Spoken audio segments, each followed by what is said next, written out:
coming up in this episode. If you're from a working class background and you take a risk and it doesn't work, that failure can be catastrophic. Now, that can cost you your livelihood. Literally, you can be homeless. Yeah. So I think that's why a lot of parents who don't have wealth to fall back on are kind of nervous about entrepreneurship, because in many ways they should be, because the risk of it going wrong is they do have to pick up the pieces. It's a really important point you mentioned there about the sort of value alignment too, right? Because the value alignment goes beyond just the value alignment of the business itself, but also as individuals, like your own personal and cultural alignments, because you're working very close with one another at these early stages.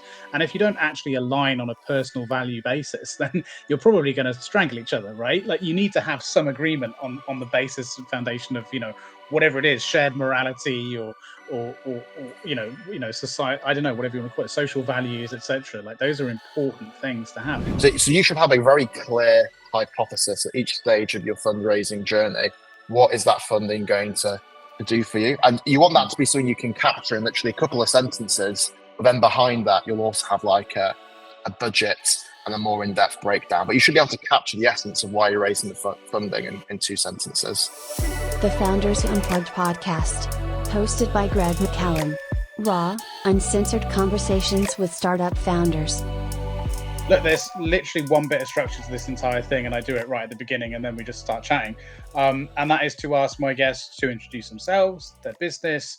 You can take as long or as short as you need. And probably what I'll do while you're doing that, if it's okay with you, you just up on my screen, I'll share your LinkedIn and the website. Cool. So yeah, spotlight, as it were, is on you. No pressure. So yeah, tell us who you are and about Zero Gravity. Great. It's great to be speaking again. So I'm the founder and CEO of Zero Gravity, and we're a tech platform that powers students from low opportunity areas into top universities and careers. So I founded the company 5 years ago from my student bedroom with the last 200 quid of my student loan. So it was a real bootstrapped startup at the beginning. And I founded it out of a kind of personal passion / experience, which is, I grew up in a small town in West Yorkshire called Morley, which is between Leeds and Wakefield. It's a post-industrial town. I grew up in a single parent family. My mum's a speech therapist in the NHS, and I made a journey through state schools to Oxford University and just saw firsthand how high the barriers are for students like me to break into elite institutions. If you're someone who grows up with financial anxiety, who don't have access to resources to buy textbooks, private tuition, you go to a underperforming state school, your parents have never been to university before, you come from an area where you're not surrounded by opportunity, it's really difficult to succeed. Like, you really need to defy the odds to get into these elite institutions. And indeed, if you come from a wealthy background in the UK, you're 6 times more likely to win a place at a top university than someone from a low income background. So that gulf in opportunity is vast. And I think everyone knows about that intuitively. But I wanted to do something about it. And my entire life had been defined by technology. I'm a digital native. I've grown up with technology, whether it was Facebook, WhatsApp, Instagram, Snapchat, Twitter, all these incredible apps have defined my life. It just kind of made me wonder, why has no one developed technology to try and solve this problem? How you break that link between background and opportunity. And that's where the idea for Zero Gravity came from, I suppose. And that's what I've been doing for the past 5 years. And yeah, thanks for that. And by the way, I'll provide the links to the stuff I showed on screen in the description for anyone who wants to have a further look.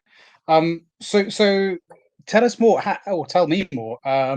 How did you, or are you, attempting to solve that problem? Because it's quite a complex problem, and at first glance, you wouldn't sort of necessarily immediately be able to make the link between how technology can solve it, because it's quite a deep-rooted societal sort of issue, right? So what is it you're how are you going about that?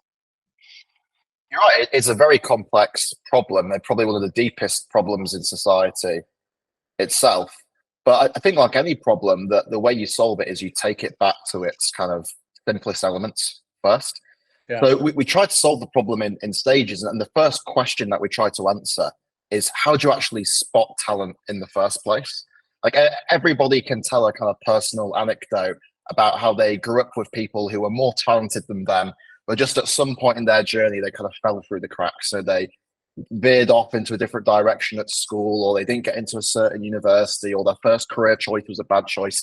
Everyone has that story about a friend who's been on that experience. And to try and tackle that problem of how you spot talent and support it early, what we did is we developed an algorithm which leverages some pretty non-insidious data points, so things like your postcodes, where you went to school, what area you live in, and uses that data to build a kind of holistic profile of like how disadvantaged are you, how many barriers have you had to overcome in your life, and then how good is your performance relative to what we'd expect from someone from your background.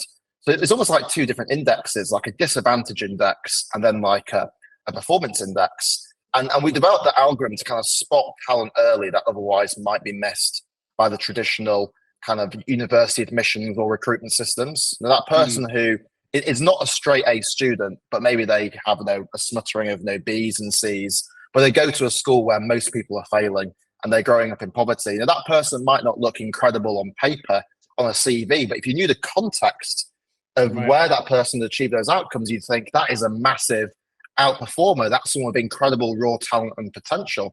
So we developed an algorithm to identify those people. And then what we've done is we've integrated that into data sets, big data sets that we already know exist. And one such data set is the school's information system. So every single school in the UK has its own information system. They tend to use exactly the same software. And we created a platform that integrates with that, which essentially enables school to like talent spot those people in the school who have the potential to go into a top university and career, but might not necessarily be getting the support that they need.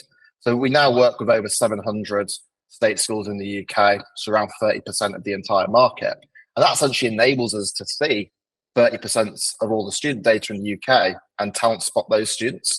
So that was the first question we tried to tackle. How do you identify talent? And we developed technology to do that. And the second question that probably jumps out then is, okay, once you've actually identified the talent, how do you meaningfully change people's chances of accessing these top institutions? And the way we did that is we took things that we knew already worked, like mentorship, access to great content, they're bringing opportunities to people rather than forcing them to find them themselves, having access to a really aspirational community. And we just found a way to digitize those things. And we built a platform that made those concepts scalable and deeply engaging on a single app, which students could have in their pocket at all times. So let's say you're a 17-year-old student from Sunderland and you want to go to top university. Through the Zero Gravity platform, you get connected with a mentor who studies at that same university, studying the same subject. You can connect with them in weekly video calls. The platform will design the tailored, personalized goals and milestones planned for you, so you know what you need to do at each stage to optimize your chance of getting in. You get access to content from university admissions officers. You'll have careers presented directly to you based on your interests. You can connect with a community of 30,000 students across the entire country who are going on that same journey. And just bringing all those things together in a really engaging experience which students can engage with daily rather than as a kind of like one-off thing. That's how you kind of tangibly, substantially change people's chances of getting into elite institutions. It's the law of compounding in digital form, making people 1% better every single week over a long enough time interval can really transform someone's outcomes. And that's what we've tried to do by developing technology to do that. And it provides that all important access, right? Which is going back to what you're saying about the problem statement, essentially, that is a large majority of the problem, like having the access to this sort of information or these individuals, the alumni, whatever it might be. But you're actually you're breaking down those barriers, which is awesome. So when did you guys launch originally? I'm looking online, it says sort of around 2018. So, but presumably that isn't necessarily when you launched. Is that when you sort of initially conceptualized the platform, is it? Yeah, so I started working on it as soon as I graduated from university in the summer of 2018. For the first sort of year and a half, it was kind of a very bootstrapped bedroom-esque startup. It was me doing it by myself for the first 9 months. And then there was one other person who worked alongside me. And then it was in 2020 that we raised our first pre-seed funding, that we could finally kind of put our foot down the accelerator and really begin to quickly scale. So yeah, I've been doing this since 2018, but the kind of launch of the Zero Gravity brand and the scaling of it really started in 2020. It's also quite interesting because I am someone who's from a kind of low opportunity area of the country myself, went to state schools. So I was still grappling with a lot of those challenges that the members on our platform face, just in a slightly different context. Like when I started a company, I didn't really have anyone in my network who was an entrepreneur who'd started a business before. So I didn't really have any advice on tap that I could tap into. Certainly didn't have access to friends and family funding. Like I found that phrase quite comical, to be honest, when I first heard it, because I was like, who can just raise like 30, 40, 50K from their family? That sounded like nuts and insane to me. So that was also tricky. I had to build a network from scratch to get funding. I mean, also, I was surrounded by a community of people who thought entrepreneurship was a little bit silly and risky. In all honesty, as the joke goes in Yorkshire, if you say you're an entrepreneur, that probably means you're unemployed. And like when I told my sort of family and my friends I wanted to start a business, people thought I was completely insane. I was turning down these very cushy, secure graduate jobs to take something that was incredibly risky.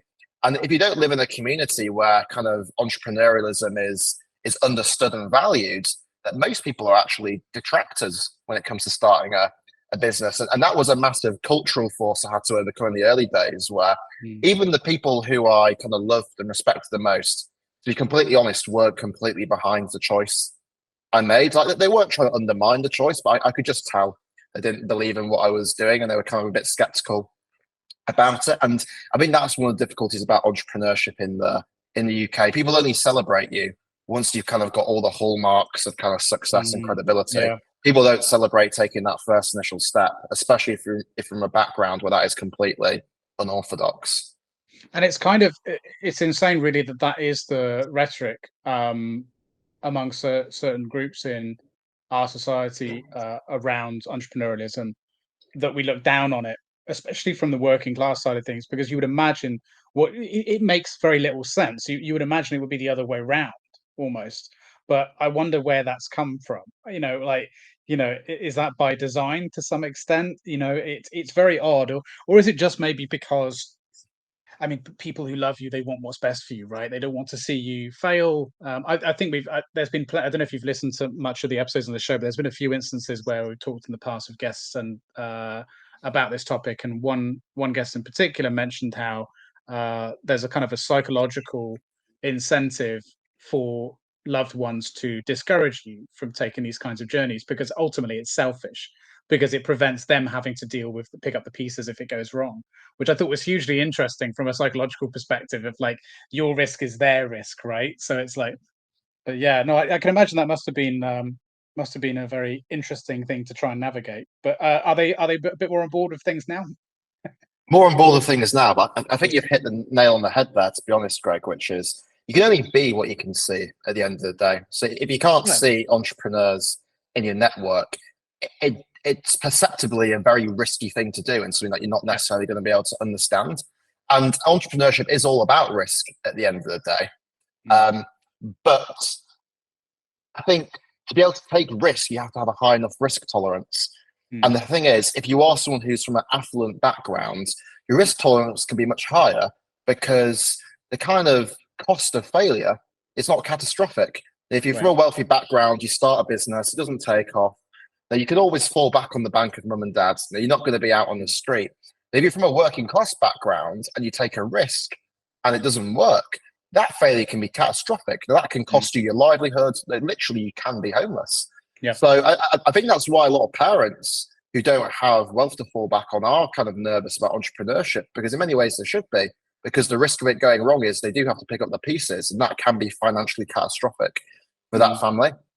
I think people from wealthy backgrounds are also quite adept at spreading the risk as well of entrepreneurship. And that's where the idea, I suppose, of friends and family funding comes from, which is it's not just about raising money to scale your venture, but it's also about diversifying risk within your network. That even founders who are very independently wealthy often still raise equity funding so they can diversify the risk away from themselves onto other people. And that makes it far easier to kind of have a higher risk tolerance. So I think that's what you also get from being in a wealthy network, not just a higher risk tolerance, but a better ability to spread and diversify risk. And that dynamic just doesn't exist in working class communities. We've got no access to capital.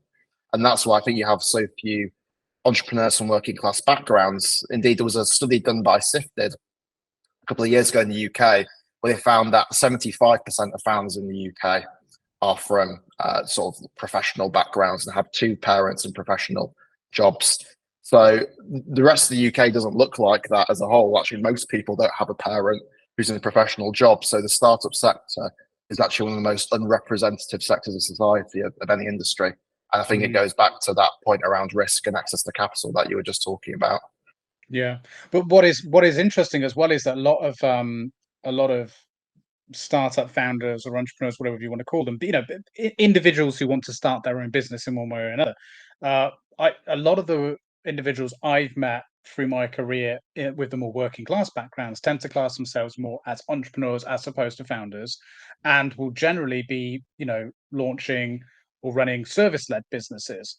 And that's equally as much risk and equally as much business acumen, equally as much, to be learned along the way.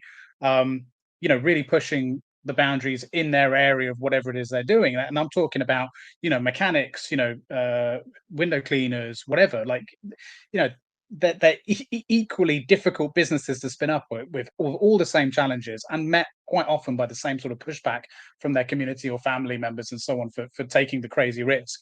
And yet we don't really talk about them. So it's interesting that that's the data, but I would say that I suppose that data is probably from the perception of the traditional, or at least the new sort of image of what a startup looks like, primarily from that prism of sort of tech startups, right? As opposed to just people taking an entrepreneurial journey as a whole. Because if that was the case, I'm sure that would be very different, right? Yeah, I think that's one thing that probably has changed over the past 10 years, which is actually having like a side hustle or something you do on the side, which is entrepreneurial. I mean, that is far more popular than ever before. It's actually something that you see across multiple backgrounds. But I think where the issue still is taking the step from side hustle to proper startup entrepreneur. That's the kind of chasm that exists that most people still don't want to jump over or can't jump over. So it's not like we don't have the right raw materials in the UK. Like, we have naturally entrepreneurial people. It's just that the culture and structures that exist do not enable people to actually grow and scale businesses from all backgrounds. And that's where the problem really lies. Yeah, no, 100%. I agree with you. And also not recognizing the opportunity that can lie in scaling, right? Or how to even go about that. There's a lot of interesting people I've met who have, amazing, boring businesses, right, as they're often termed, that are doing very well, but they've sort of naturally sort of hit their peak. I met a really interesting character, actually. If you're going to watch any one of my previous episodes, I highly recommend watching the one with Ralph Hodgson, yeah, who window cleaner turned tech founder, implementing a tech solution into that industry. And it's just brilliant, the journey going from that. I mean, that's a great example of working class going into founding. Had the same challenges as you with, friends and family, sort of looking at it from this kind of odd perception. But that's a great example, I think, of how you can, along the journey through understanding the landscape, sort of push to the next level. I think that's super interesting. But yeah, I mean, it's a super interesting issue, and one needs to be solved. So the reason why I was asking you about when you launched, so you mentioned about the sort of where you are now and the amount of students that are on the platform and the sort of level of support and stuff they get. So what would you say? I mean, are you getting some good? Are you tracking the kind of results in some way to see the kind of the impact that is having? And if you are, what is that looking like so far since that couple of years ago, I guess? Like a lot of tech companies are absolutely tyrannical about collecting high quality, robust data and doing that in a way which doesn't have an impact on users. And that may sound obvious in the tech startup sector, but in the kind of education sector and career sector we operate in, there's actually been a real paucity of data over ever since this industry's existed, in all honesty, which is a lot of organizations just haven't bothered to actually define the outcomes they're trying to create and how you measure those. And I think that's made it really difficult for people to actually learn what best practice looks like, because the data collection piece has never been done. So we don't just track how many of our students get into top universities and how many of them access careers.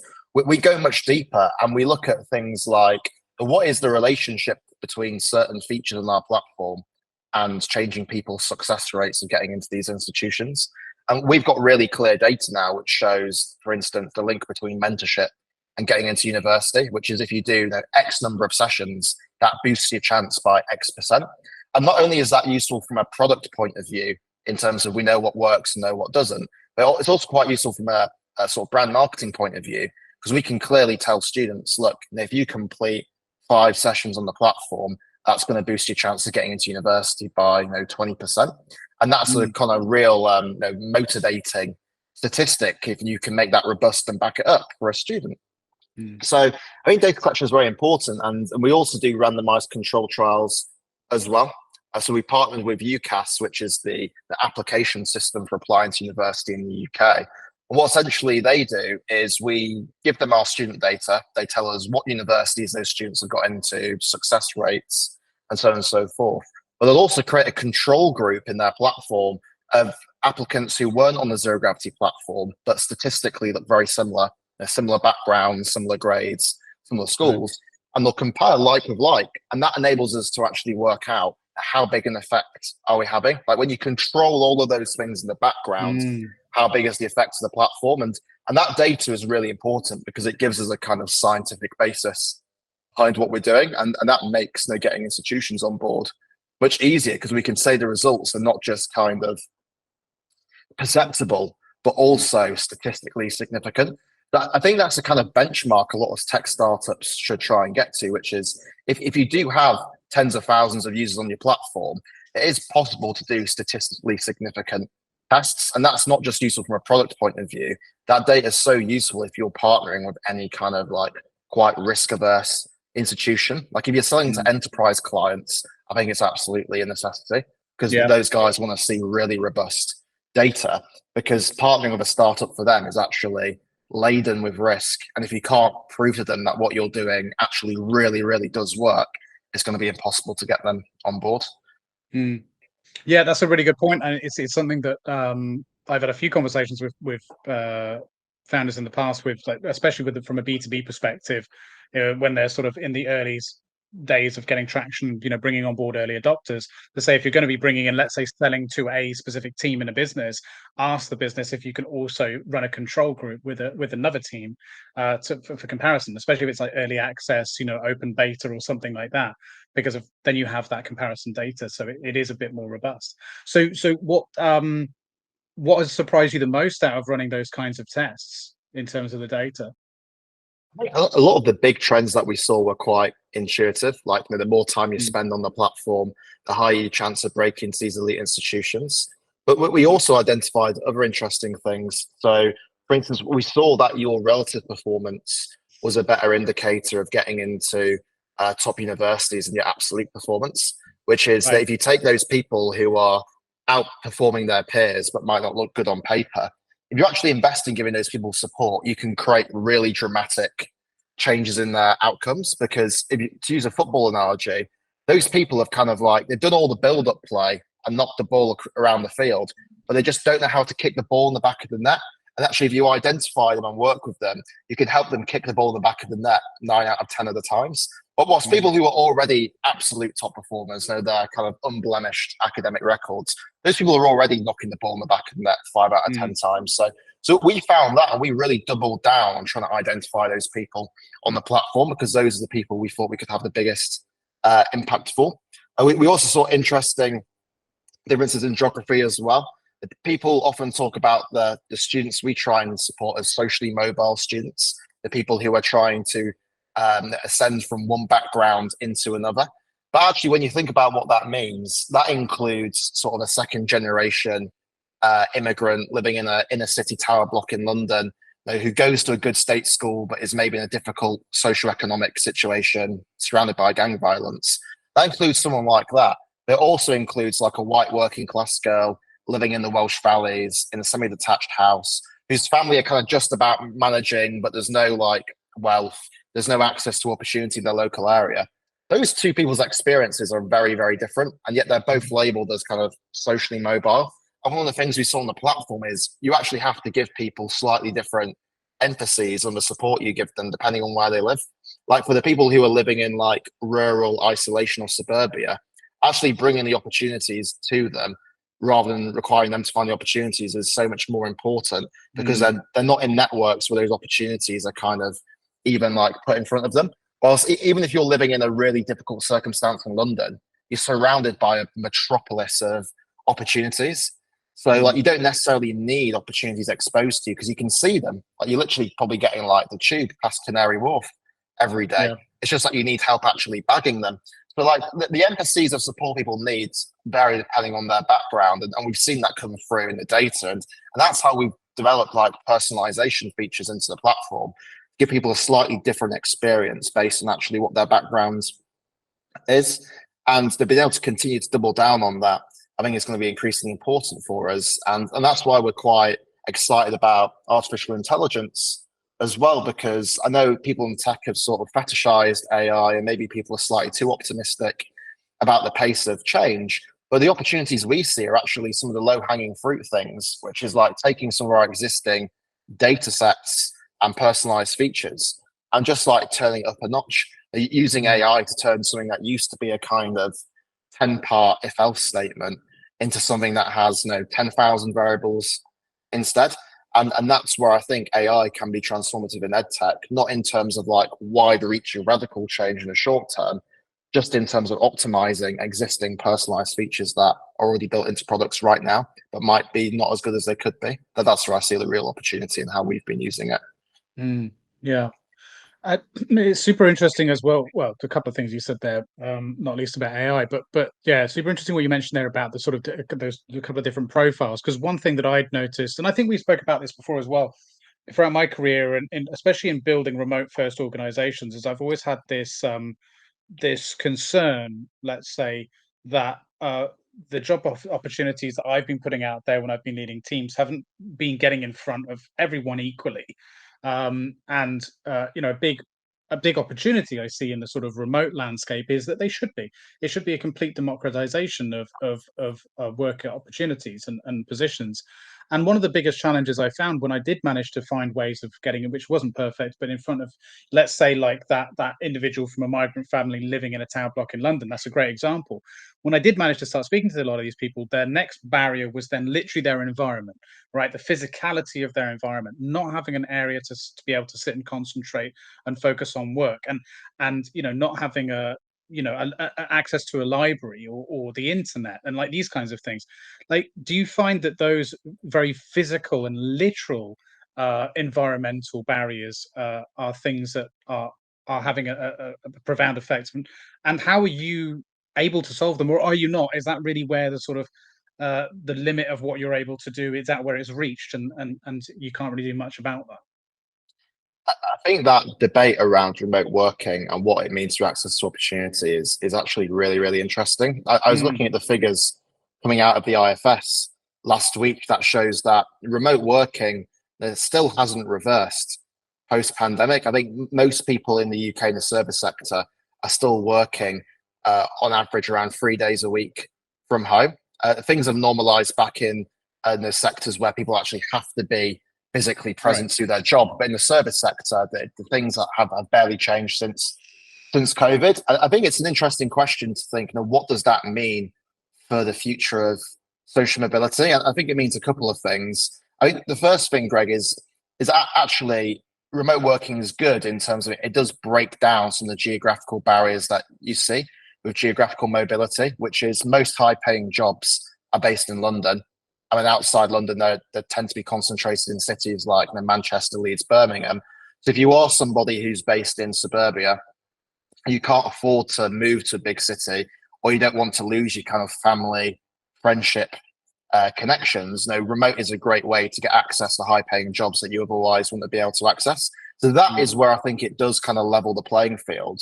But I think where remote working currently falls down massively is that I think businesses have still not worked out actually how to onboard, train, and create high-performance employees in a remote environment. Because what I can that's what my startup is That's our problem statement. There we go. But what I hear from Yeah. young people all the time is they're moving into these remote/hybrid environments, and that they're really struggling to actually become productive employees because a lot of corporates have actually completely gutted corporate training programs over the past 30 years. But because retention is so low, a lot of them have kind of got into a vicious cycle where they haven't had the ROI to justify huge amounts of corporate training for people who only stay for 12 to 18 months. So there's no corporate training anymore. And that means most people are learning through the osmosis effects of watching people on the job. And if you can't do that remotely, how do you learn? And at the same time, to be completely honest, universities are not particularly good in terms of teaching people the behaviors and traits they need to succeed in the modern workplace. To give an obvious example, the behaviors which most students come out with at university is submitting work 1 minute before the deadline. And that is a behavior which is an absolute car crash behavior in a working environment where actually being really well organized, structuring your time efficiently, doing things ahead of cycle rather than last minute is how you get results. So I think there's a real challenge there in terms of how do you create productive, optimized team members in a remote culture and environment. And I think a lot of businesses haven't cracked that. I think that's going to have a particularly big impact on people from low opportunity backgrounds who aren't able to purchase that training elsewhere, who don't necessarily get it through their network, not from their parents, not from their family members, because these people don't have professional jobs and can't afford to invest in the kind of educational resources that help do that. So I think that's a massive challenge that businesses are going to have to try and solve if they want to stay remote. Otherwise, I think we're going to see people revert back into the office over the next 5 years, and that will be painful because I think a lot of employees have internalized remote as a kind of like workers' right. So I think if corporates do want to do that, we're going to end up with this kind of like bosses versus employees tension continuing to be there for the next 5 years. And I don't think that's good for anyone. So yeah, I think remote is great in terms of democratizing where you can do opportunities from. It doesn't necessarily deliver the results in terms of actually giving people the kind of career growth and progression they need by making them productive remote employees. I think that's the nutshell of everything that's going on.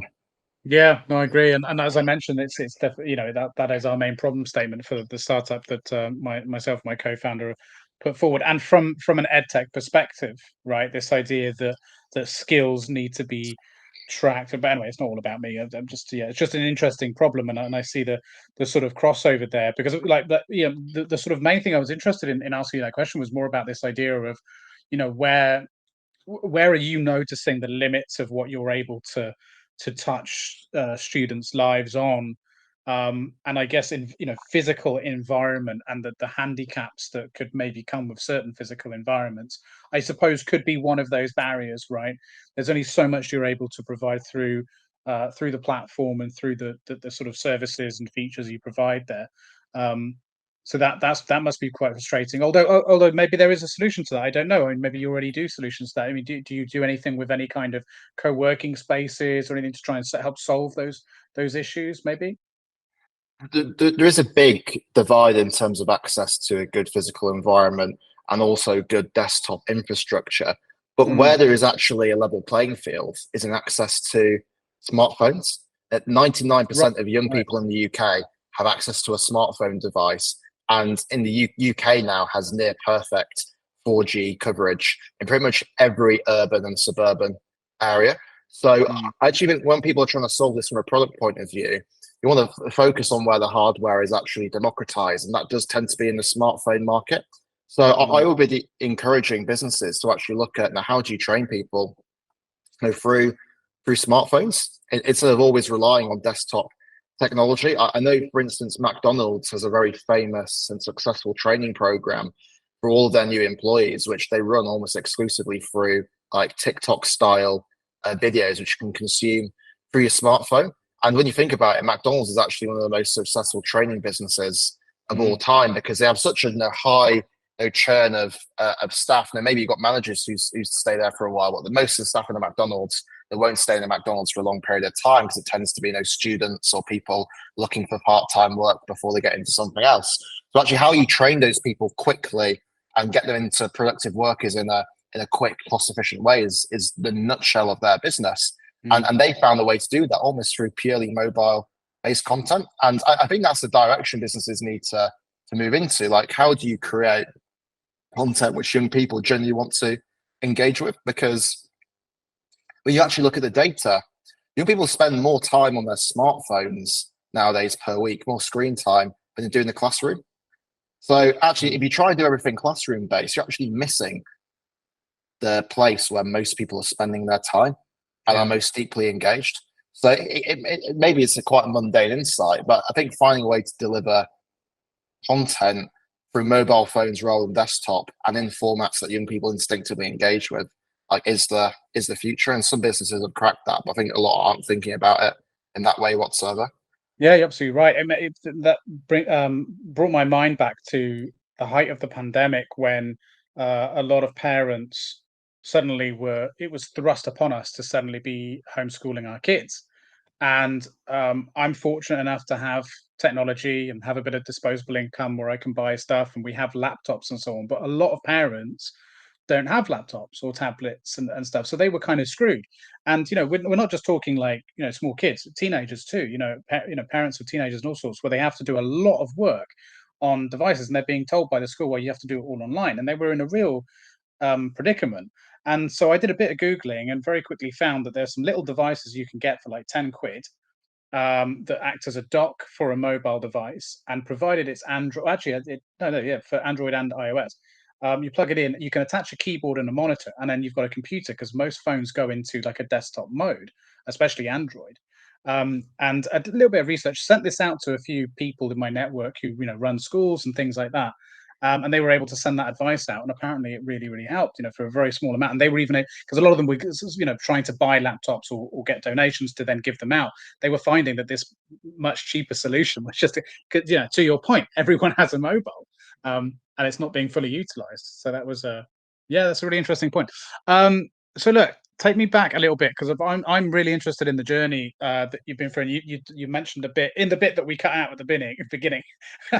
You mentioned a little bit about how you're kind of wrapping up your investment round and stuff like that. So since the beginning, talk me through the bit of the journey. So you come up with the idea straight out of uni, which, by the way, you studied PPE in Oxford Uni, right? Yeah, so not something technical. Yeah, so I'd studied philosophy, politics, economics, which I used to shorthand PPE, but now most people think that's personal protective equipment. Yeah. So I have to do the long form now instead, so people don't get confused. But so not a technical degree, but I was self-taught when it came to technical skills, because I was a digital native growing up. I mean, I was also obsessed with the web, building things, and I taught myself how to do front-end development, design websites, social media.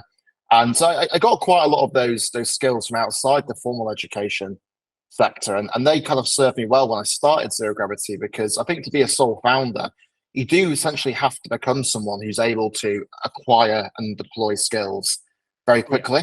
Because at that point, you need to be a generalist, right? Yeah, you need to be the kind of consummate generalist, because you don't have the capital to scale yourself yet. So you have to do everything. And in many ways, you have to focus on how to optimize your own performance before you think about how to optimize the business. So I actually think when people are starting off a company, the kind of content and books you should be reading isn't necessarily books about kind of grand strategy and vision. It should be books about optimizing your own performance. Like something like Atomic Habits is probably a better book to read as a kind of sole founder than anything that's been written. Anything that's been written by a kind of Peter Thiel or a startup guru. But once you get through those early stages, that's when that other stuff then becomes far more important. And it took me around 18 months to break out of that first stage. I mean, I raised some pre-seed funding, and the way I was able to do that is I essentially created a flywheel of kind of organic social media and PR that brought a bunch of people into my orbit who otherwise I would never be able to access. And because the business I was growing had such a clear mission behind it, breaking that link between background and opportunity, creating that flywheel was much easier, because I had a mission-driven brand which resonated with issues that people really cared about.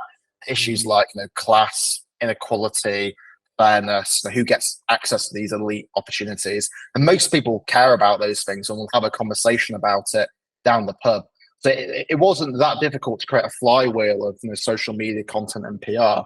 But what that did was create an opportunity magnet, which brought these people into my orbit. So I was able to raise just under $500,000 of pre-seed funding.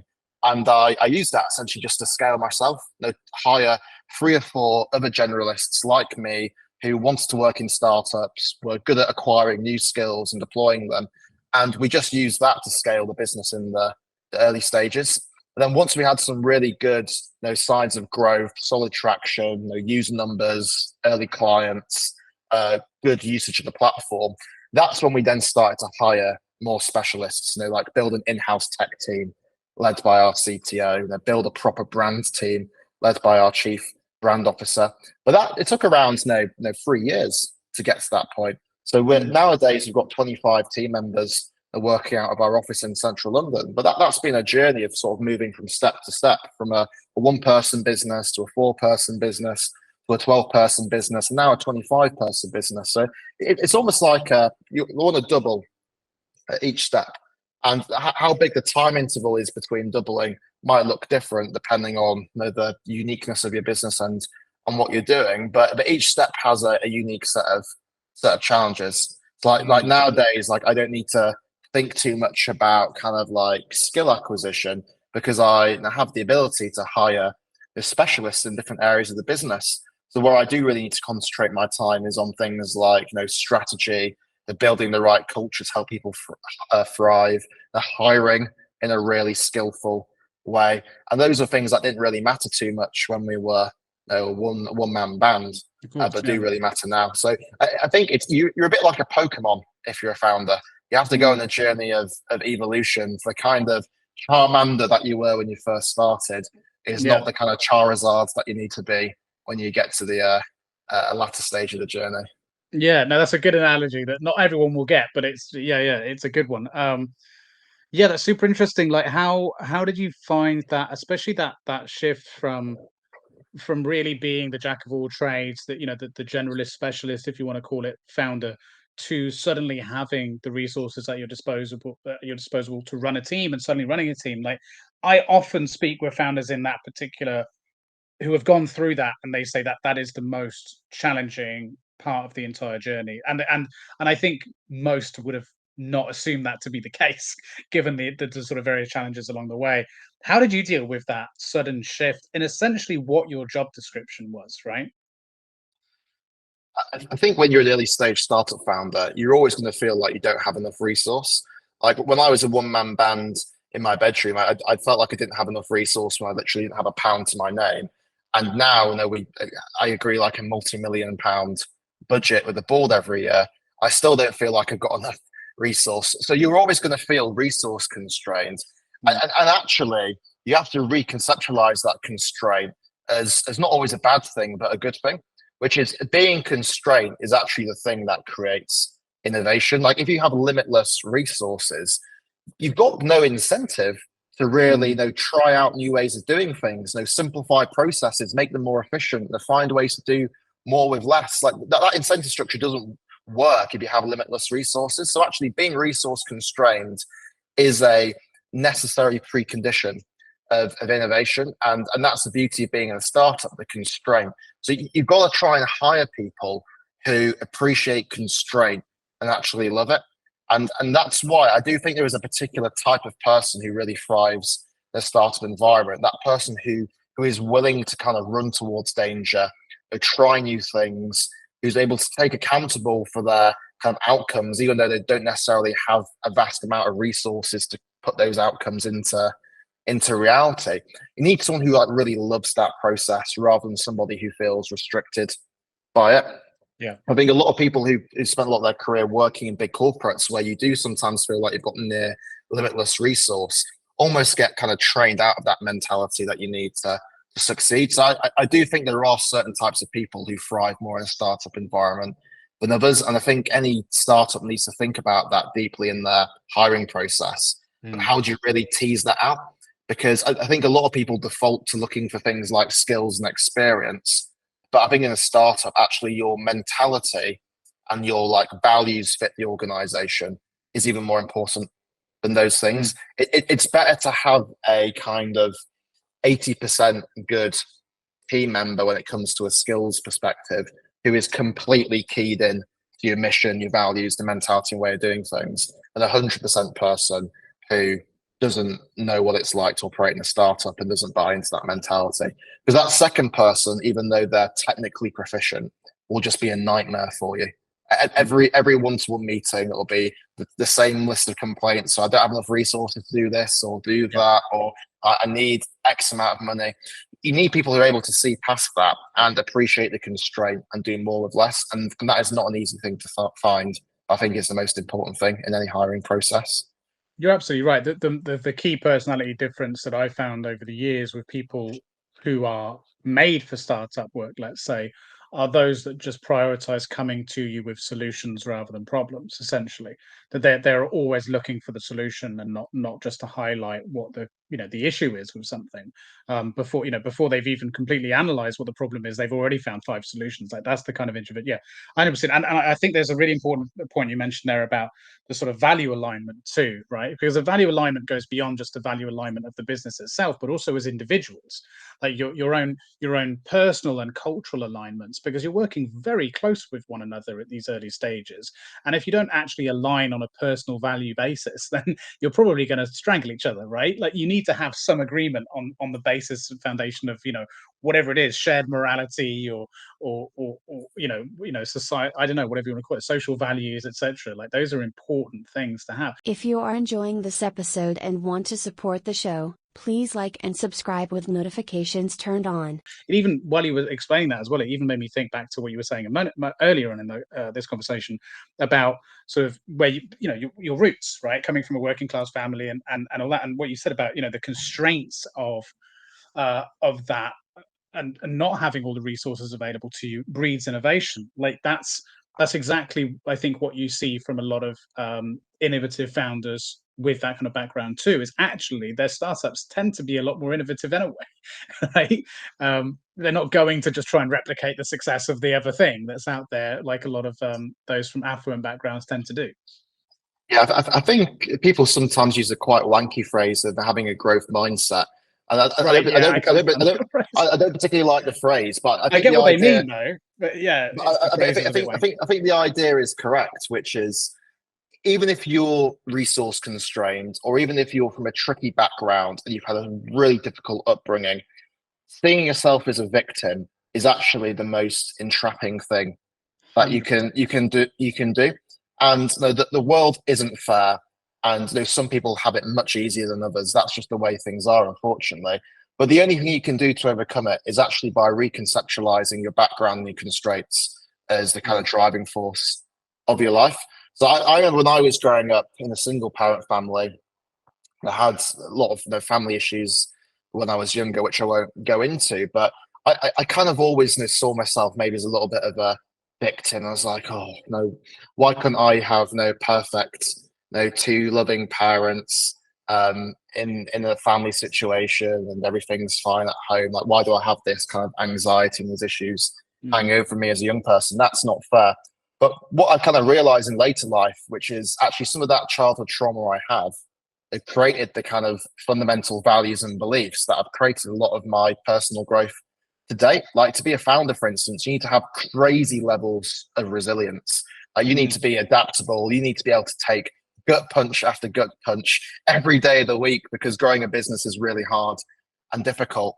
And actually, if you're from a background or you've experienced significant trauma and you've been able to work through that and overcome it, you've got resilience in spades. You've got all the things you need to be a founder. So I think reconceptualizing some of the bad things that have happened to you and some of the traumas as positive things, which you can actually use to empower yourself, I think is really important. And that's certainly the kind of value set that we try and cultivate in the members on our platform. They're seeing their background as their competitive advantage rather than a limiting factor. But I also think that's important for the culture of a startup as well.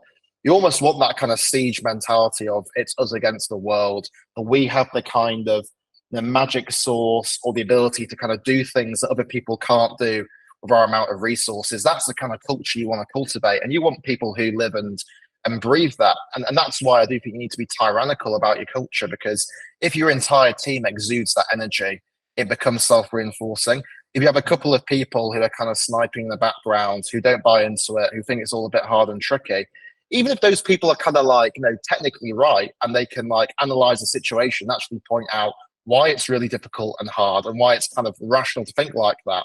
From a cultural point of view, those people are actually incredibly toxic. So you don't necessarily want kind of like smart people, kind of told you so people. You want people who are kind of slightly deluded because they buy into the mission behind what you're doing, and they kind of have a ability, whether it's kind of naive optimism or just pure pluckiness, to make stuff happen with little resources. And those people are completely invaluable in a startup. Even if they're not the most technically highly skilled people in the world, that mentality will get you much further than the most skilled person will. And I think you can have a balance of that too, right? You can still have those individuals who are extraordinarily positive and resilient and buy into the vision, but also can point out the flaws in the plan. But again, coming to it with like, we need to do this, as opposed to just whining and complaining and sitting there and pointing it out. And I think there's a very clear difference, because like you said, one is absolutely just toxic, regardless of whether they're right or not. It's how you go about it. And what are you aiming to or proposing to do about it, versus someone coming in and seeing a hole in the ship and saying, let's plug it, right? Or even better, just having plugged it and saying, I plugged it. That's what you want people who are delusional about solutions, not delusional about problems. So you're right. You want people who can diagnose problems and don't stick their head in the sand. But you want people who can come up with solutions, even ones which are really tricky and maybe have a statistically low chance of working, but find a way over time to make them work. So find people who are delusional about solutions, not delusional about problems. Actually, having people who are delusional about problems is also something you don't need in the startup. You need people who are rigorous, holding themselves and others accountable, and don't get complacent, because in a startup, once you've solved one problem, there's always a new one that gets created. So you need people who can accurately diagnose those things, but who don't take that diagnosis so far that they think that a problem is intractable and impossible to solve. Yeah, or not there at all, right? Because there are a lot of those delusional individuals you talk about. I won't name any names, but I've been a few founders like that, right? Who are so bought into their what's the word? Sort of the vision that they've, or perception that they've created from a cultural perspective, that they're not prepared to admit some of the fundamental flaws in their thinking or the business. And that's obviously quite a dangerous way of going about things too. That's leading people off the cliff, as it were. Yeah, I think probably quite a controversial opinion, but I think that's why so many founders, to be honest, end up with like mental health problems at some part of their journey, or maybe at the end. Because to actually be a founder, I do think you have to have quite a like schizophrenic mentality in a way, where you have to be like so delusional that you think you can be that 1% who solves a problem that the 99% can't solve, and you have to have a complete kind of clarity and energy pointing towards a vision that can feel very far away. And yet at the same time, you have to be that person who can get down the weeds in the short term, diagnose problems, be hyper rational, and kind of fix things. And splitting between those two mentalities of kind of like long-termism, delusional optimism, clear vision, but also just a short-termism of being able to get stuff done. Doing that day in, day out, I think can mentally break a lot of people, because it does require like utilizing like some very, very different mental frameworks that are in many ways in like psychological tension with one another. So it is an incredibly demanding job. And that's why I do honestly believe that the number one skill you need is resilience, which is why I think it's surprising that there's not more founders from working class backgrounds, because I think naturally you get more resilience from being in that environment, which makes me think that the reason why that is the case is due to structural weaknesses in actually getting capital to the right people and enabling entrepreneurs from all backgrounds. I don't think it's anything to do with the inherent talents and traits that people have. If anything, that should advantage low-income founders. No, absolutely. That, and maybe what you were saying about the appetite for risk. There's more to lose, maybe in those scenarios. And I think that's a very sensible way of looking at it. But yeah, you're right. There's a lot of contradiction in being a founder. I mean, just the simple one of, trying to maintain a long-term sort of big picture vision of things while also focusing on getting the small picture stuff done. Like that in of itself is a very difficult thing to try and explain to someone when they ask you, what do you do on a daily basis? From the perception of being a founder and running a business, like that's an incredibly difficult thing. As we mentioned, your job over the years has changed to some degree, as most founders' roles do as they grow. But there's always that certain level, and you do get a little bit more big picture, but there's always that certain level of attention to granular detail that you're always going to keep a hold of you. And those two things are at odds from a mindset perspective. You're shifting between them, and that can make your head spin. Just that alone. And I would add another thing that you and the things that you mentioned as well is trying to continually ensure that you have a good sense of self, right? And being self-reflective and self-aware, like all while trying to maintain everything else you mentioned. I mean, that adds a whole other layer to everything too that can really screw your head exactly up. it's like if you're a founder, like especially if your product is tied to a mission which is true to your personal story, you end up becoming the spokesperson for your business, and in many ways in the early days you are the brand. And to be able to do that effectively, you need very clear messaging that resonates with your core audience.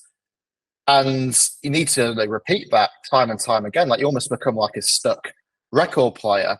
And that can affect your sense of self, because you start telling yourself a narrative which hopefully is true to your authentic self, but does become a narrative that just you become quite instinctive at trotting out.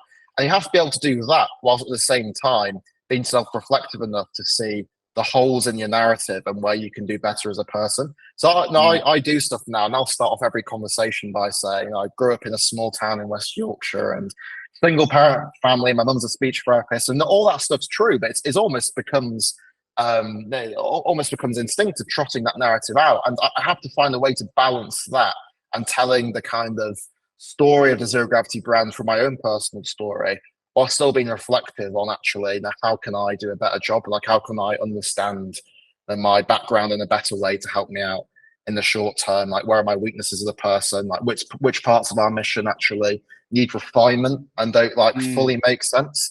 And being able to do those two things, you're right, it is intention, it's contradictory and hard, and it takes a certain type of person who's willing to do that. It's exactly why I think it's no surprise that so many people are put off by this idea of entrepreneurialism or being a startup founder, because there's so much, the information available out there is contradictory by its very nature. And I'm on record as saying, there's just a lot of shit out there. And the thing is, I don't think it's because it's bad intention shit. It's just because there's a lot of it. There's a lot of people talking about their experiences or their peripheral experiences of entrepreneurial ship. And if it's already coming with built-in, contradiction, then it's no wonder that it's confusing for most people, no least maybe sort of more working class people from working class backgrounds. If they're looking at that, they're just like, well, none of this makes any sense. How do I even know where to start? So one of the reasons why I do what I do is to try and help people from all kinds of backgrounds and kind of just eliminate the shit and go, do you know what, all of that stuff you read in those books, like you were saying about, don't get too ahead of yourself and read all that nonsense first. It's like, actually keep it focused right now just on this one step that you can take, and just keep it nice and simple, because I think you get in the weeds on that, it can mess with your head and puts you off before you even get going. And I think in this case, ignorance can be bliss, right? Yeah. And I think TikTok, for instance, I think can be such a great bite-sized educational resource. But when I think about who's got the loudest voices on those platforms when it comes to entrepreneurship, it tends to be your kind of megastars, like your Elon Musks, your Richard Bransons, your Jeff Bezoses, who are incredibly inspirational leaders who you can learn a lot from. But because they're so big and they run big enterprises, they're so divorced nowadays from the kind of problems that you face starting a bootstrapped early stage company, that even though their advice is useful, it's a distant memory. Even though their advice is useful, it's not likely to be relevant. So 50% of the stuff you're seeing is useful but not relevant. I mean, the other 50% of stuff that tends to be from influencers who've crossed over into entrepreneurship, who often try and sell people a dream despite actually never having created a sustainable growing business themselves. And from those people you get stuff that's more relevant but not necessarily useful. So I think that's where the content on platforms like TikTok can be quite difficult to find the good stuff for early stage entrepreneurs. So you really have to dig in and try and find it. And I think the best people to look to are people who are just kind of 1 or 2 steps ahead of you on the journey. The people who faced your problems 2 or 3 years ago and actually have overcome them. Like, that's the kind of content you want to be consuming. So if you're a bootstrapped founder, you probably want to be looking for entrepreneurs at a similar stage to where I am, because I went through that stage 3 or 4 years ago. I'm now out of it. Whilst for people like me, I probably want to be finding people who have created Series B, C companies, or like profitable tech startups that have managed to become one of the leading companies in their sort of niche of the tech industry, because that is the stage which is 1 or 2 steps ahead of where I am. So I think you have to evolve the creators that you look to depending on what stage of the journey you're at. But don't seek out gurus or kind of purveyors of wisdom, because often they're either fake, like those influencers, or they're too far divorced from your reality, like your Musks and your Bezoses. No, don't find gurus. Try and find normal people who are like you were 3 or 4 years ago. And this is exactly why, I mean, for 2 things. First, I think it's fair to say all founders unanimously agree on the importance of networking, and especially going to events where you can meet other founders and entrepreneurs for that exact reason. But also, one of the main driving forces behind me creating this show, which is that I found that I take great joy and inspiration talking to people like you, but also I know a lot of other people can get a lot more from it. And I think what I agree that there is potential in the platform of TikTok to an extent. I also believe that context is really important.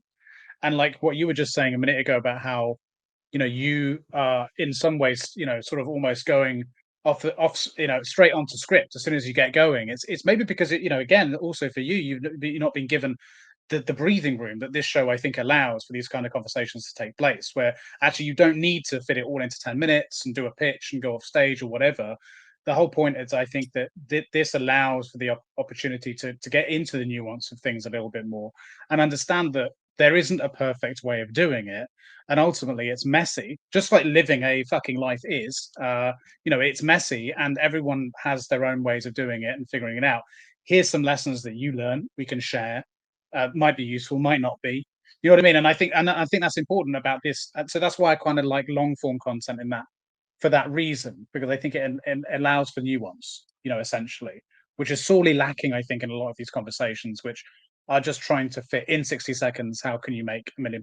It's like, there's a bit more to it than that, I think long form is kind of like the primary piece of content you create can be a really great way to create genuinely reflective conversations.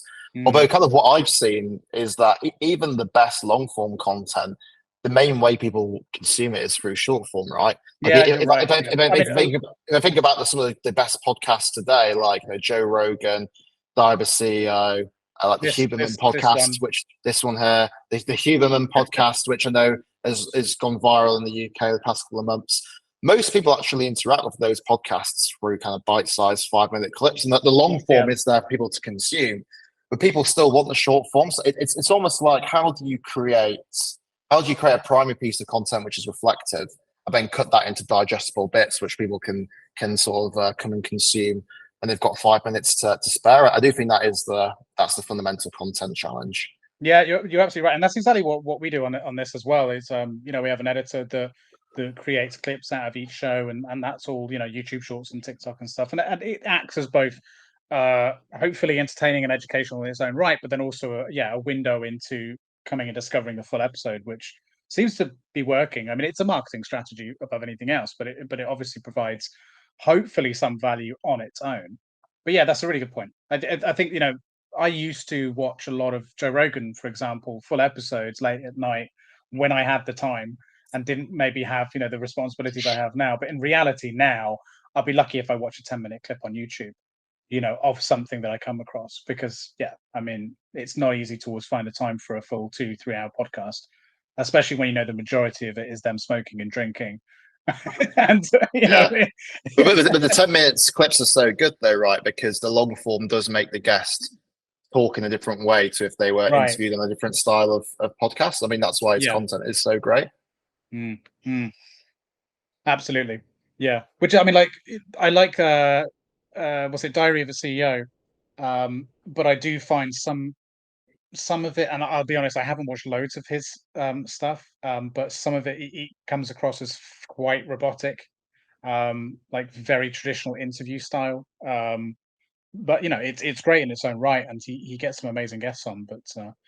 But yeah. Anyway, I think with that show that they've just become experts at distribution, haven't they? Right. Like their marketing team, I think, are doing a incredible job. And I listened to some bits of content about how every single episode they will test 100 different thumbnails before the episode goes live. So they will use ad spend on Facebook to test the thumbnails and essentially see which ones have the highest click-through rate. So I think with podcasts like that, everything is optimized for distribution.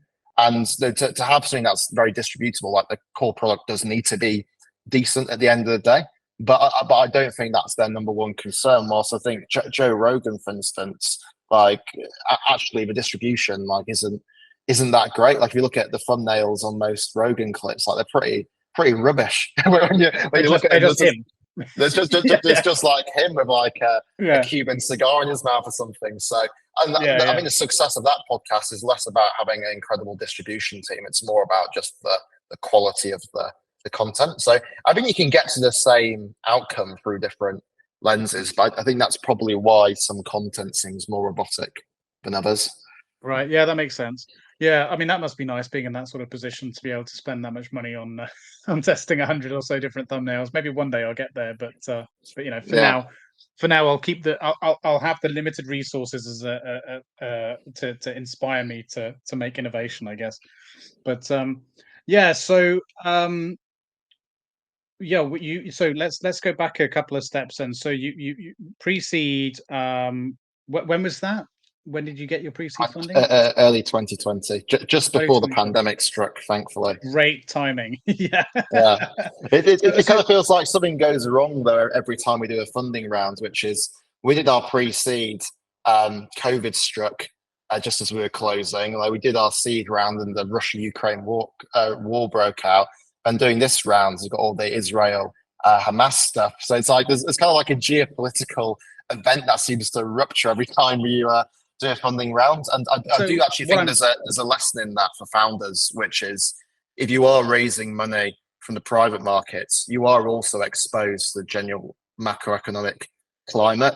So like getting your timing right is actually quite important, and it's difficult to forecast what's going to go on in the world, but you also do need to appreciate that it's really difficult to raise money in a difficult macroeconomic climate, and you do need to somehow try and calibrate your funding rounds around that if you can. My main takeaway from that was just that you need to stop raising if you have any hope for no major new events occurring in the world, because you seem to be the primary cause. It's a bit like, I'm not sure if you remember when Aaron Ramsey played for Arsenal. Every time he scored, like a prominent celebrity died the day afterwards, and he like scored 10 times, and every single time there was a death in the day afterwards. So that's kind of what our funding rounds feel like a little bit at the moment. Right. Yeah. I mean, what to your last point though about the something to be aware, for founders to be aware of in relation to the sort of wider socioeconomic state of the world, what could be done to kind of mitigate that risk? Is that the case of just maybe diversifying maybe the geographical spread of some of your private investments, or how would you maybe go about mitigating some of that, or at least reducing some of that potential risk, do you think? Well, you can't control the macroeconomic environment, but you can control what happens in your own business. So number one piece of advice would be to create the best business you can, because that is the thing that's fundamentally going to affect your ability to fundraise. But what you can do when it comes to macro environment is actually just be clued up about what's going on, and you can use that to influence the timing, which is like if you see that you're going into a sticky economic period, maybe it makes sense to raise as much funding as possible now, so you have 3 years to kind of let the world recalibrate and people to figure stuff out. If you're living for a good time, then maybe you take the kind of opportunity to raise capital at a high valuation, but understanding that there's a likelihood that you're going to dip in the economic cycle, and actually growing into that valuation might be much, much trickier in a couple of years' time. So you can't control the macroeconomic environment, but you can be clued up about it, and that can help you with decision making. I think this is where a lot of founders have kind of gone wrong over the last couple of years, because we've lived through a kind of boom time of VC capital from kind of 2018 to 2021, and lots of companies have raised huge rounds of funding at incredibly sky high valuations. And even though that can be great in terms of founder ego and kind of your net worth on paper, that being the best decision for your business is not always subject to the same method of evaluation, which is actually if you raise lots of money now at a sky high valuation, you're not going to be able to raise your next round of funding unless your business is able to grow into that and justify that valuation. And if you're moving into a more difficult macroeconomic period, that's going to become tougher and tougher. So there is a trade-off there between raising capital at a high valuation to stop yourself being diluted and actually creating a long-term sustainability for your business. Raising lots of money now at a sky-high valuation makes it much more difficult to do that in 2 or 3 years' time. And I think that is a kind of addiction a lot of founders have fallen into, this idea that they can just keep raising and raising and raising ever more funding at ever higher valuation.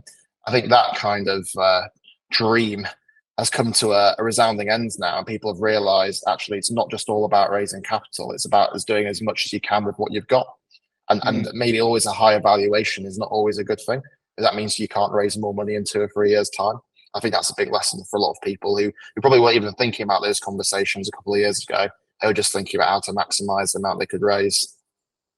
Yeah, and you're absolutely right. And obviously it's been tough. We've seen a lot of companies disappear as a result, unfortunately, and a lot of people lose their jobs and so on. But on the flip side, I think we can all agree that there's some silver linings to it. Not least, again, going back to what you were saying about the less resources you have at your disposal, the more innovative you tend to be. Seeing less organizations with poor economics sort of baked into the business idea, being funded and essentially being propped up by funding that were doomed to fail. So we're not even seeing them really get off the ground in the first place, which I think helps everyone, right? Because from an economic perspective, not seeing those businesses get brought into the market in the first place is a good thing for the economy as a whole, and to be prioritizing businesses with more structured and better sort of economic foundations is good as a whole for job security, for the economy as a whole. So I think there are definitely some silver linings to it, but it does beg the question, just like you used the word addiction there from a founder's perspective on funding, when it comes to addicts, someone's got to sell the shit in the first place, right? And they're the ones that ultimately where a lot of the blame should lie.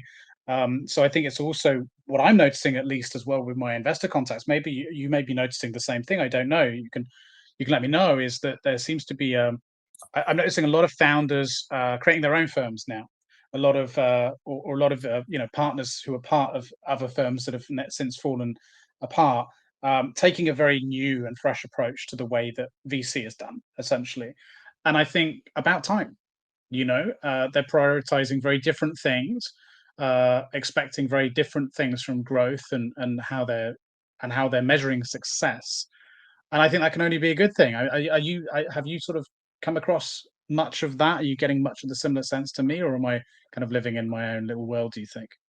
No, it's a big decision for us because we've raised all our funding to date from kind of angel investors, and a lot of our angel investors are ultra high net worth. So we have a number of billionaires on our cap table, and a lot of rich people who are sort of writing institutional size check sizes, but they don't behave as institutions.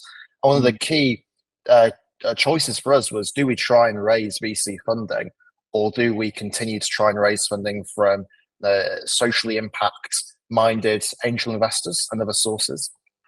And actually, at this point of our journey, we chose not to go down the VC route because I thought we could build a better business, better set up for the long term if we didn't do that at this point of our journey. Because even though the VC route is often being celebrated as the best way you grow and scale a business, founders have to appreciate that it's not an approach that suits everyone, and actually it's laden with risk. Because the VC model, as those who operate in this industry know about, is a VC will almost have 10 chips on the table. They'll like invest one chip per company, and they need one of those companies to be a runaway success, and they don't mind if the other 9 of them fail. And that model works for VCs, but doesn't necessarily work for founders, because it's great if you're that founder who runs that company that's a runaway success. But what about those other 9 companies that fail as a result of sort of chasing VC style growth, whilst not actually being a company that is set up to be able to have that model? So I think the VC model has skewed a lot of founders from growing businesses that could have maybe have been profitable had they grown a bit slower in a slightly different shape. But by chasing VC style growth at all costs, they've bankrupted their organizations. One that springs to mind is a lot of our developers, all of our developers are Ruby on Rails developers, and one of the biggest employers of Ruby on Rails developers in London a couple of years ago was Hopin, which was like a video streaming startup, which was valued at a couple of £1 billion during the pandemic, and they essentially have disappeared into oblivion. I think they sold off their assets for £50 million last year, despite having reached a valuation of billions during the pandemic. And that was a business which was growing quickly. Maybe could have been profitable, but because it was sort of chasing the VC growth curve, growth at all costs, I think just overextended and got into trouble. And there's hundreds of businesses you can name like that over the past couple of years that could have been profitable, sustainable businesses, but because they chased too high a growth curve, trying to become that kind of VC success story, have run themselves into a ground. And often that is not a good story for founders who lose the company that they built up. So always understand, if you're taking VC money, you're not necessarily making a deal with the devil, but you are making a particular type of deal which might not be the best long-term decision for your company. And that's something that you've got to grapple with. Yeah, absolutely. Because of the agreement essentially is you must now exponentially scale this business at a rate that you've absolutely not experienced, or very unlikely to have experienced in any way prior to that. And that's, like we talked about, the sort of culture shock that comes with the change of role as a CEO, from being a generalist to now running a team and having more traditional, CEO responsibilities, I guess you could say. I mean, that's just accelerated times fucking 10 with that. Like that's an insane amount of culture shock that's going to occur there. Not to mention the fact that for a lot of people, I think that the shock comes, and I know founders who've personally said this, where they're suddenly in a position where they feel like they've got a boss or a set of bosses as well. So it's like, add all of that, and along with all of the other challenges combined with scaling rapidly, the inability to really fully vet and control the type of culture that you're fostering, the level of, or quality of new individuals you're bringing into the team. Like, it's just compounded by a huge amount of issues again and again and again. Like, but of course, then I suppose, to play devil's advocate and to be fair on this, there is also very much a place for that for certain businesses and certain CEOs. So, like you said, to your point, it's about knowing what's right for the individual, right? So, I think just to go back to something you said, it's quite funny, because one stereotype about entrepreneurship is that you get to be your own boss, and that's the best thing about it.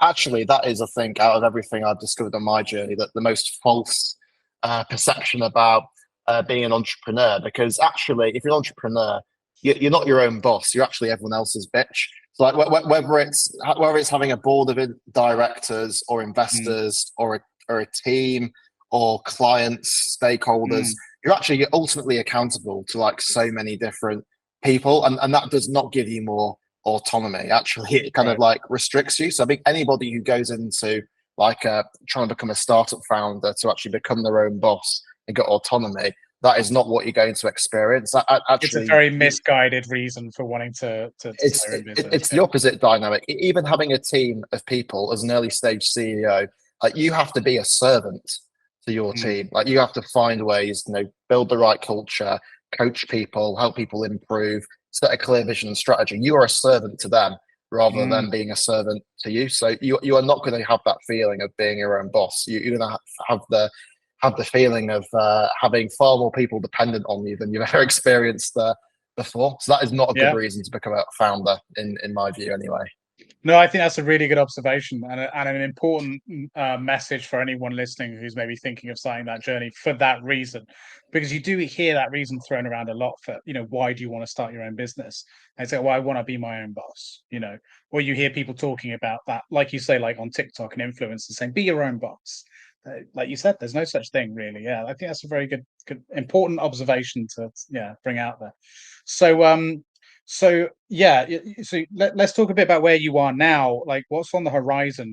Like you said, you're just closing this current round. So when are you hoping to get all that wrapped up and all the documents signed and the money in the bank? I'm assuming the first part of Q1, which, by the way, would probably, by the time this airs, will probably be in Q1 2024. So about now is probably. Yeah, so we're breaking it into two closes. The first one should be done by the end of this week, hopefully, so mid-December, and then the second close in Q1. So a lot of the investors in the first close are a lot of our existing shareholders and some new people, and then doing the second close in Q1, and that's going to give us some additional capital to be able to scale the business, grow the team a little bit in some positions we've identified that we really need to invest in for growth.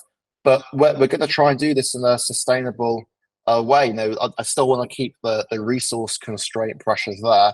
It's to get the business to a ability where we can be profitable in the long term. And I enjoy that feeling as a founder, and I enjoy having to make those difficult resource allocation decisions, because that is the beauty of entrepreneurship and making choices with scarce resources. So we've been quite disciplined about the money we're raising. And the other piece of advice to give as well is that I think it's really important that your investors actually buy into the mission and plan that you have. Like the last thing you want is non-aligned investors. So we've been quite careful about only bringing people onto our cap table who buy into our kind of long-term plan for building the business, and also have like an emotional connection to our mission as well, because I think that just makes the process far more enjoyable if people aren't just doing it for pure kind of hard-nosed commercial reasons, but also buy into the kind of romance of the business as well. That creates more excitement for everyone.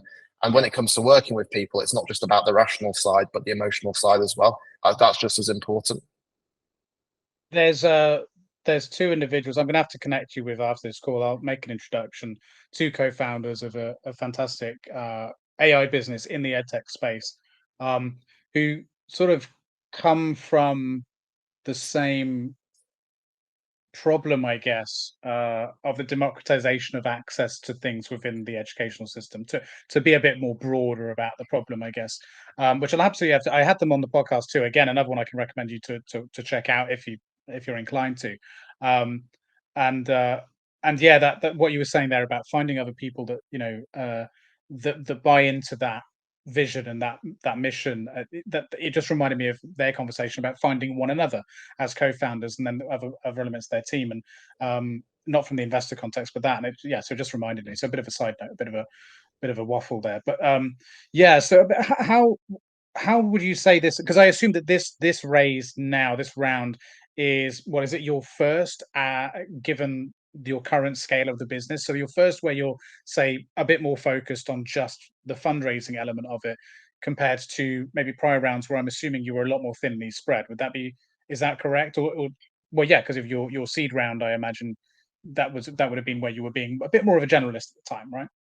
Yes, I think whenever you raise funding, you should have a very clear idea of what next stage of your growth path is that funding going to enable you to get to.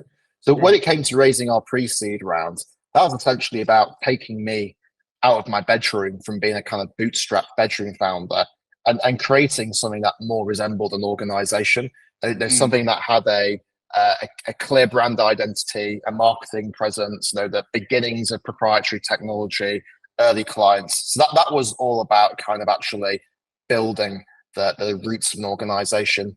And then the seed round was essentially about building an in-house tech team to accelerate our product development and actually be able to accelerate things like user growth and engagement with the platform that come out of that.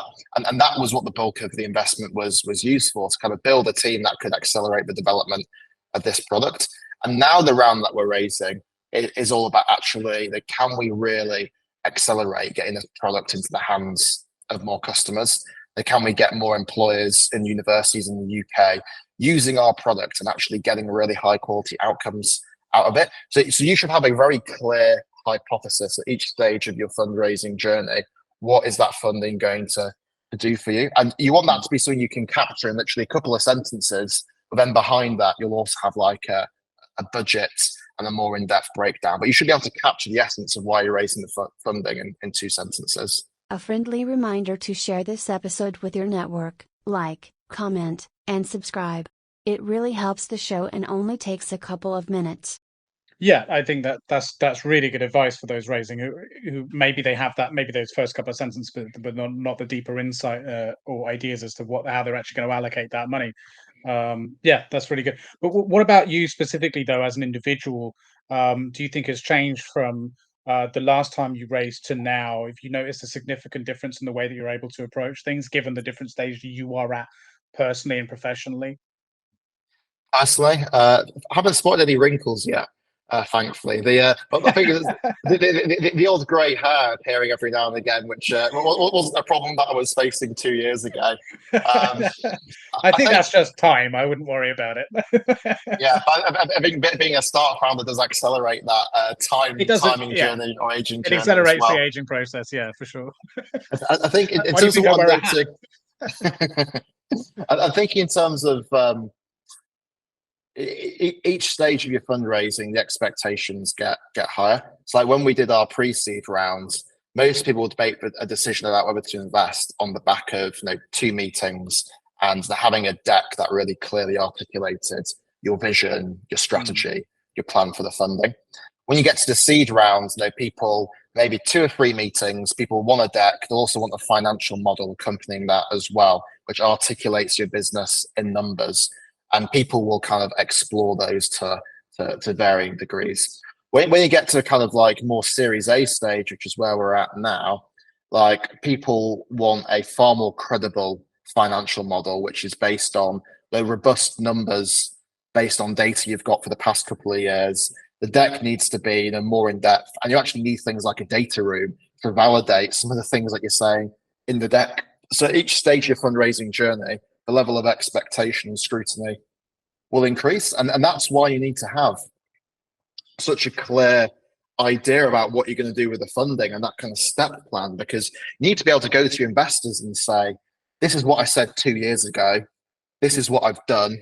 This is where we are now on the journey. And this is what I need to get to the next stage. And you need to be able to diligence that in your data room and in your financial model.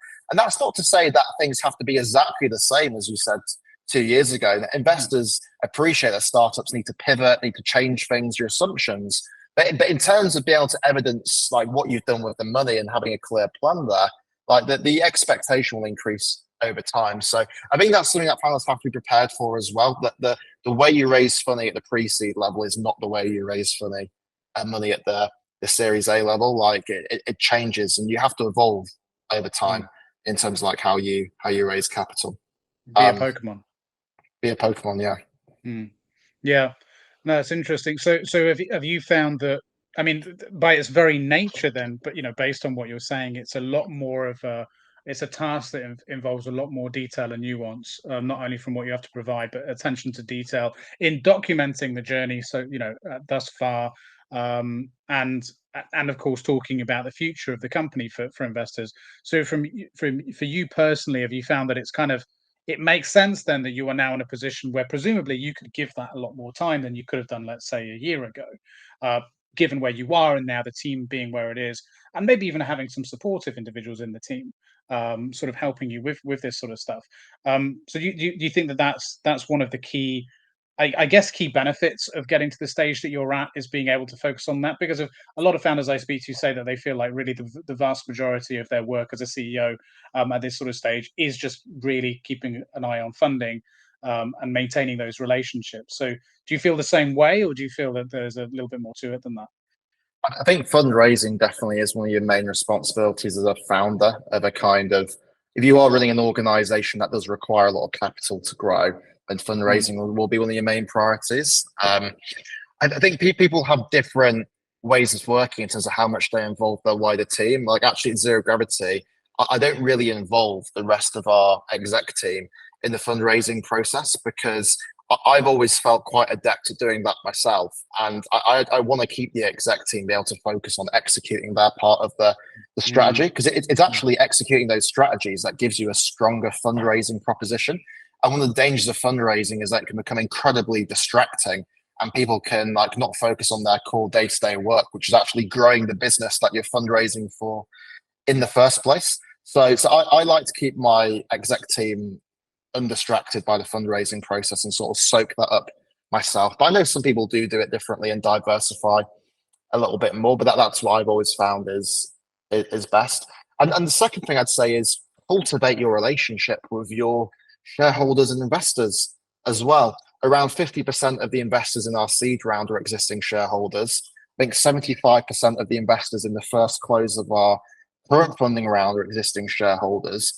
A lot of investors, if they invest in you, they've got skin in the game, they understand the business, they really like it, they will continue investing to kind of keep their share of the business whole for as long as they financially can do and make sense for them. So actually one of your biggest funding taps is your existing shareholder base. And I think a lot of founders actually overlook that. When they raise one round of funding from shareholders, almost forget about them, like just give them a kind of cursory update every now and again. And they'll assume that their next round, they have to start all over again from scratch with a new group of people. But actually your primary investors for your next round are probably actually already on your cap table. And indeed, the new investors are probably people within those people's network as well. So you need to create a strategy on cultivating shareholder relations because that is not just the right thing to do, but that is actually how you grow a successful growing business.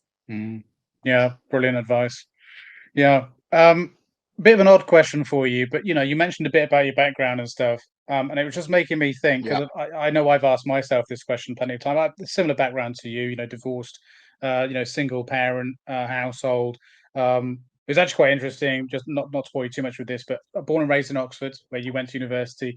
My mother and father, when they were together up until I was about 5 or 6 when they split up, were quite wealthy. You would probably say we were in the sort of upper classes in Oxford for a while, then split up. Money become a bit more of an issue, and then I suppose we're considered more working class or middle class.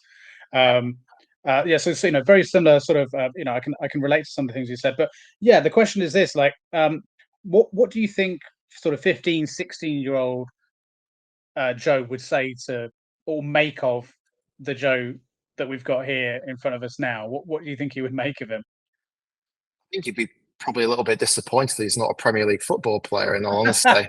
I had to give an authentic answer. That was my sort of number one dream as a child. I had a feeling that might be the case. You mentioned football a few times in this conversation, so yeah.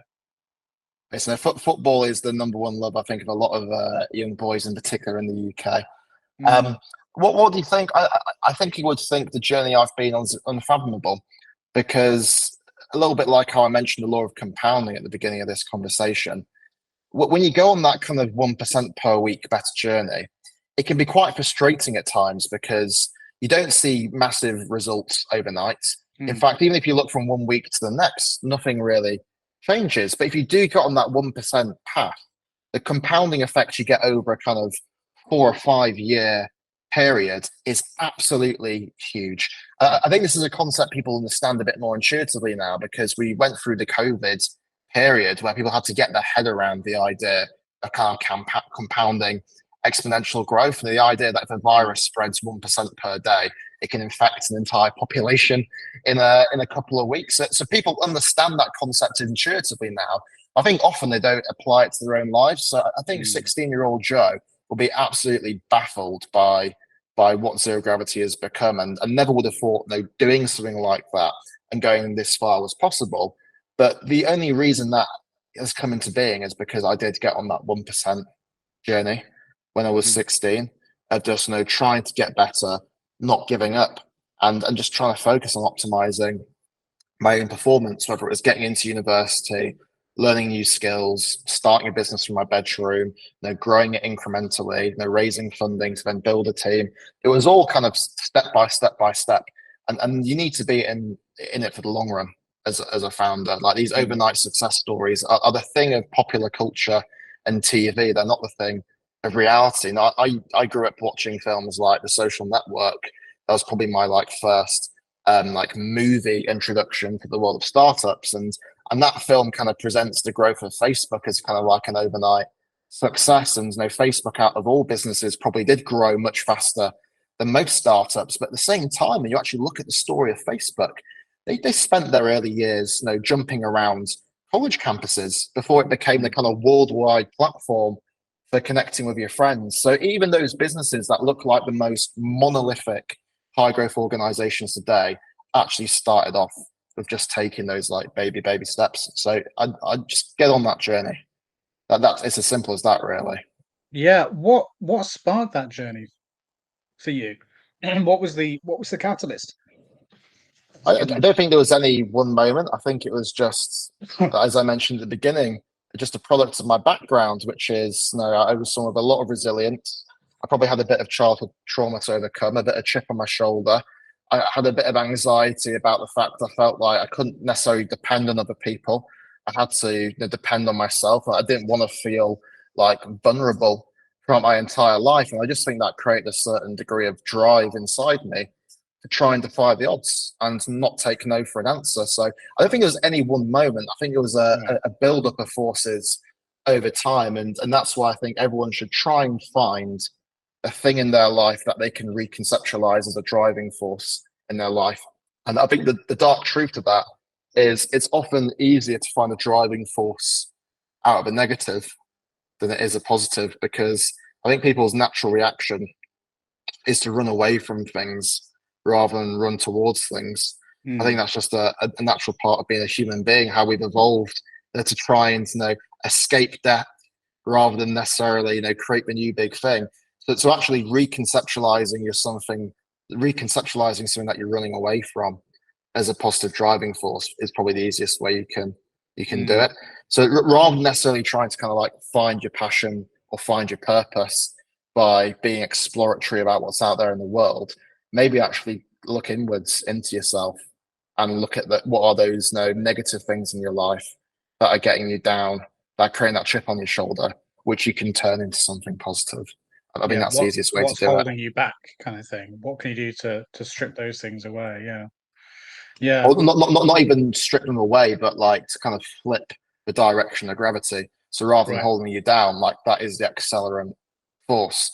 Like if you're from a single parent family and you felt a sense of financial anxiety and vulnerability, how would you turn that into a driving force to actually building something where you don't have that experience and your children don't have that experience, rather than seeing something that like traps you in the long term? I think that's the kind of mentality shift you have to try and create.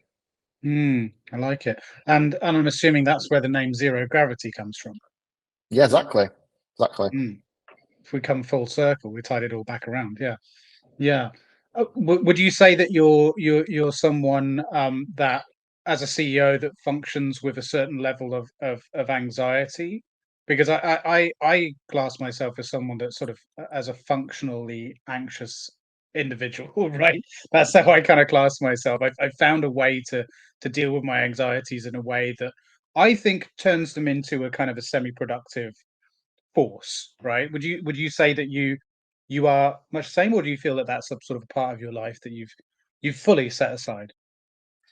I think nowadays I'm not an anxious person, but I think that's because I've taken so many gut punches and overcome so many challenges. I've almost become slightly inoculated to it, which is like trying to tackle challenges is now so much of my day to day that doesn't give me that same rush of anxiety that it probably did 5 years ago when I was first founding a business. And I think that goes back to the idea that like resilience it is a trait, but it's a trait that is essentially a muscle that you train over time. Like some people inherently have more resilience than others, but actually the best way to grow your resilience is by putting yourself in situations where you're forced to actually build that muscle and experience. So like nowadays, I will face challenges day to day now, which 5 years ago would have made me feel incredibly nervous. And it would have been just as much of a psychological challenge as a business challenge. And nowadays those things just bounce off me. And that isn't because of any kind of supernatural force that I've developed in myself. It's just a product of experience, having tackled those things for the past 5 years. So again, like, you just have to get on that train of starting to develop that muscle. Like, if you're feeling anxiety and imposter syndrome because you're stepping into something new, appreciate that that's actually a good sign of personal growth. That means you're getting outside your comfort zone. You get into the edge of your constraint. It definitely doesn't feel very nice whatsoever. Like, it's difficult to reconceptualize how it feels. It doesn't feel nice, but understand that it's part of your growth. And actually, the fact you're feeling those pangs is a sign you're doing the right thing. And if you keep going, you're not going to feel that in 5 years' time. I walked into the University of Oxford, a very nervous 18-year-old from a small suburb in the UK, suddenly surrounded by the kind of grand spires of Oxford and people with posh, plummy voices, and that filled me with a lot of imposter syndrome when I was 18. But by the time I graduated, living in that environment felt completely normal, because that had just become my day-to-day, and I'd worked out how to overcome that imposter syndrome. So a lot of this stuff is just a product of time and training. So don't feel like, if you're feeling anxiety because you're starting something new, that's an intrinsic part of yourself that you can't change. Good advice. Very good advice. And look, just to wrap it up, because of we're almost come to time, which always blows me away how quickly this goes by. We touched on briefly about Q1 of next year is when you should be wrapping up the second part of the close. So what else can we expect from Zero Gravity and you in sort of 2024? What's obviously growth is I assume the word of the day, and you kind of touched on that. But what else could we be expecting to see? Should we be keeping an eye out for certain things? I think Zero Gravity became known for the first couple of years as a transformative solution for getting people from low opportunity areas into top universities. They've supported over 8,000 students now into leading universities. But a big part of what we're doing is now actually getting students into internships and careers. They're getting into top university is a game changer, but it's not the end of the road. And getting that first step into your career correct is incredibly important to your long-term trajectory. So we're working with a lot of employers now to really try and change the game of who gets access to elite professions, like not just in those typical banking, law firm, consultancy roles, but also in the creative industries, those startups, technology as well. And that's becoming an ever increasing facet of what we're doing. So I think that's the key thing to look out for, though, not just the stuff we're doing getting people into universities, but also careers as well. And I want to fundamentally change the demographics of people working in these elite professions, not just because I think it's a good thing to do, but because I think that is the key to the productivity challenge that most organizations face, being able to access talent from all backgrounds, not just a small subset of the country. Couldn't agree more. Yeah, it goes back to what we were talking about earlier. Couldn't agree more. Well, that's something I'm excited to keep an eye out for. Look, I'll let you go. You've been incredibly generous with your time. I really appreciate it. Like I said, by the time this comes out, we would have had Christmas and New Year, but Merry Christmas and New Year to you. And look, if you enjoyed this conversation, I can't wait for round 2 at some point in the future, maybe where you can share where you are then, because it would be really interesting to hear, as it has been interesting to hear how you've got here so far. So yeah, man, you've got another cheerleader on the sidelines for you. Cheers, mate. I'll be watching with great anticipation. Yeah, thank you so much. Have a awesome. great rest of your day and week. Cheers, you too, mate. See you later. Cheers, take care. See you soon. Bye-bye. Thank you for listening and/or watching. Please like and subscribe and join in the conversation in the comments below.